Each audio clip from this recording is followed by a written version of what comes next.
الرجيم بسم الله الرحمن الرحيم. With God's infinitely compassionate and infinitely merciful name, I greet you. Assalamu alaikum wa rahmatullah.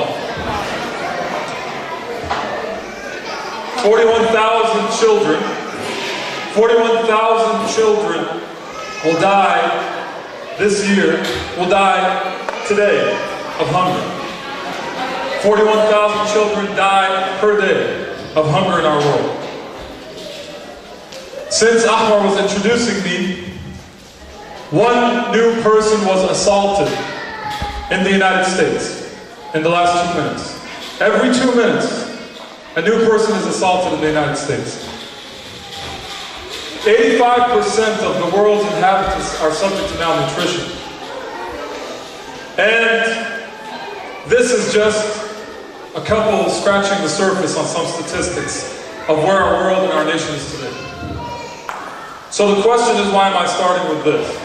I mean, obviously we're very excited and enjoying a good time together, and I should be starting with some happy notes for us. But it is a happy note that we're up here and that we're talking about this, because in my opinion, and what I believe, is that the reason Allah the Highly Exalted sent prophets throughout time was to revive the human family back to the purpose of our creation. And this that's happening today in our nation, our world, these statistics that I cited to you, the couple of measly statistics compared to all of what's going on in our world, are just an example of where we are. And the question is, what is our role in that? Because when we talk about our young children and the hope that we have for our young children, we have to realize what it is that we want to give them as a vision or as a narrative that they live life with. Because the question is our faith, is Islam, about the prayers that we pray, and the fasting that we fast, and the nice community life that we can have being brothers and sisters and loving one another? Is that what we're giving them? Are we bringing them to the Scouts program and bringing them together to spend time together so that that can be their narrative that they grow up with? Or is there something bigger? Are we actually trying to instill in them that the problems of the world is why your messenger, the one you claim as the final messenger to earth of the divine message, he was sent to relieve the world of those issues?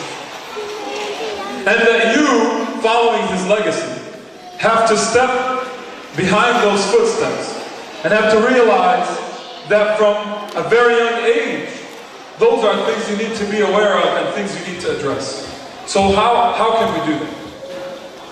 Well, the first thing is to realize that the prayers and the fasting and any of the other rituals that we do are things that are supposed to help us actually live our purpose. They're not the purpose.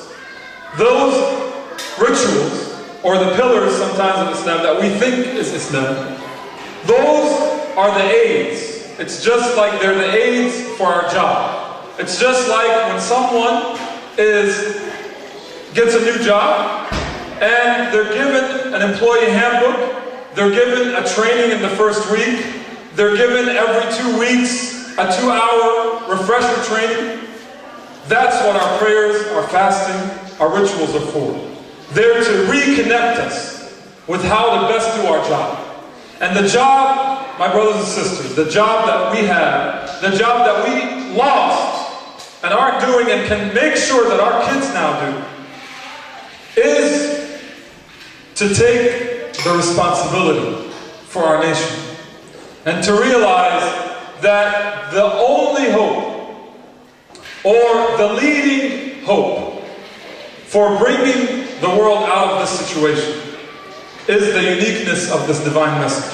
The reconnection for the human family back to the origin of why we were born. Back to the origin of why we're here. You see, our existence as human beings, our existence and these children's existence didn't start when they were born. It started way before birth. And we all said that what we're going to live for on earth is to uplift it. When Allah, the Highly Exalted, He says in the Quran, لقد عرضنا الأمانة على السماوات والأرض والجبال فأبين أن يحملنها وأشفقن منها وحملها الإنسان. That we offered this commitment, this responsibility to everything as mentioned in that ayah, and they were scared of it, and the human family accepted it.